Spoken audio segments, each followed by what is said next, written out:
चले सीधे मुद्दे पर आते हैं। एक ऐसा आइडिया है जिसे हम में से ज्यादातर लोगों ने सुना है, शायद माना भी है। एक ऐसा आइडिया जो दशकों से हमारे एजुकेशन सिस्टम पर छाया हुआ है। ये सवाल कहीं ना कहीं हम सब ने सुना होगा, है ना? कि कोई देखकर बेहतर सीखता है, कोई सुनकर या फिर कोई कुछ करके। स्कूल से लेकर ऑफिस की ट्रेनिंग तक हमें अपनी सीखने की स्टाइल पहचानने के लिए कहा गया है। लेकिन क्या हो अगर ये कहा जाए कि ये पूरा का पूरा आइडिया एक मिथक है, एक बहुत बड़ा झूठ। दशकों की रिसर्च के बाद भी इस बात का कोई पक्का साइंटिफिक सबूत नहीं मिला है कि लोगों के सीखने की कोई फिक्स्ड स्टाइल होती है।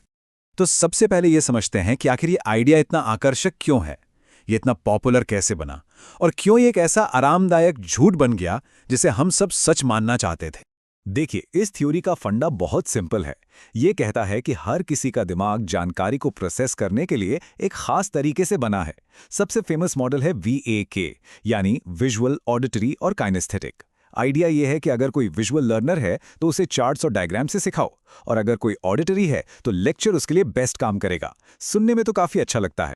ये आइडिया यूं ही हवा में पैदा नहीं हुआ था। ये 70s और 80s में एजुकेशन में हो रहे बड़े बदलावों के साथ उभरा। वो जो पुरानी एक ही डंडे से सबको हाँकने वाली पढ़ाई थी ना, उसकी जगह एक नई सोच आ रही थी जो हर स्टूडेंट को अलग मानती थी। और लर्निंग स्टाइल्स इस नई सोच के लिए एकदम परफेक्ट फिट की तरह लगा। और बस ये स्कूलों और कंपनियों में जंगल की आग की तरह फैल गया। क्यों? क्योंकि ये था ही इतना सुविधाजनक।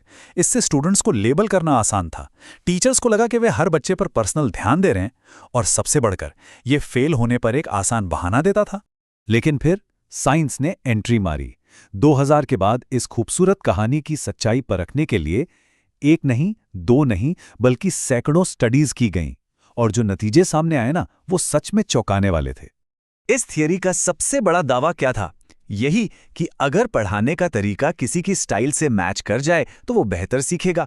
लेकिन अनगिनत स्टडीज ने बार बार एक ही बात साबित की, ऐसा कोई सबूत नहीं है। स्टूडेंट्स की तथाकथित लर्निंग स्टाइल और उनके रिजल्ट्स के बीच कोई कनेक्शन ही नहीं मिला। तो फिर असल में क्या मैटर करता है? बात बहुत सीधी है। सिखाने का सबसे अच्छा तरीका टॉपिक तय करता है, इंसान नहीं।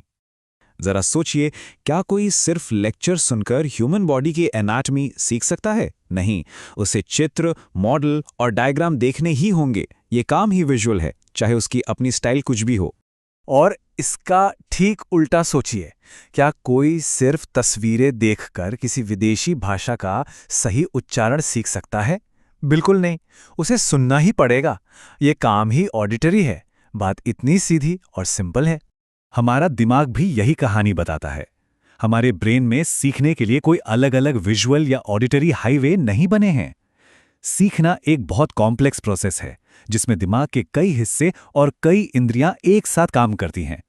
असल में जो अच्छे लर्नर होते हैं ना, वो एक स्टाइल से बंधे नहीं रहते, बल्कि काम के हिसाब से अलग अलग तरीकों का इस्तेमाल करते हैं।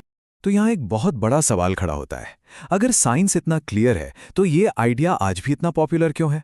ये भूत हमारे स्कूलों और दिमाग से बाहर क्यों नहीं जाता? इसका जवाब ना साइकोलॉजी और हमारे सिस्टम में छिपा है। ये आइडिया सुनने में अच्छा लगता है, हर किसी की इंडिविजुअलिटी का सम्मान करने जैसा। ये फेल होने पर एक आरामदायक बहाना देता है, और सबसे बड़ी बात, ये हमारी एजुकेशन सिस्टम में इतनी गहराई तक घुस चुका है, किताबों में, टीचर ट्रेनिंग में, कि इसे निकालना बहुत महंगा और मुश्किल काम है। तो ठीक है, हमने इस मिथक को तो समझ लिया। अब चलिए उस पर ध्यान देते हैं जो वाकई में काम करता है।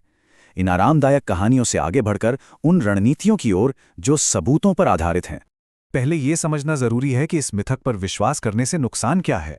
ये लोगों पर झूठे लेबल लगाता है। ये उन्हें ये सोचने पर मजबूर कर सकता है कि वो कुछ तरीकों से सीख ही नहीं सकते, जिससे वो कोशिश करना ही छोड़ देते हैं, और ये हमारा कीमती समय और पैसा दोनों बर्बाद करता है। तो इसकी जगह क्या करना चाहिए? साइंस हमें कुछ सॉलिड तरीके बताता है जो सबके लिए काम करते हैं, जैसे कि रिट्रीवल प्रैक्टिस, यानी पढ़ी हुई चीज को बिना देखे याद करने की कोशिश करना, स्पेस्ड रेपिटेशन, यानी समय के साथ गैप देके दोहराना, और मल्टी मॉडल एंगेजमेंट, मतलब टॉपिक के हिसाब से देखने, सुनने और करने, इन सब का मिक्स इस्तेमाल करना। अंत में इस सारी बात एक बहुत पावरफुल आइडिया पर आके टिकती है, लर्निंग स्टाइल्स का मिथक। एक बहुत अच्छी, मन को भाने वाली कहानी थी। इसने एक कॉम्प्लेक्स दुनिया को सिंपल बना दिया, और अक्सर हम इंसान सबूतों के बजाय एक अच्छी कहानी को चुनते हैं। और ये बात हमें एक आखिरी सवाल के साथ छोड़ जाती है।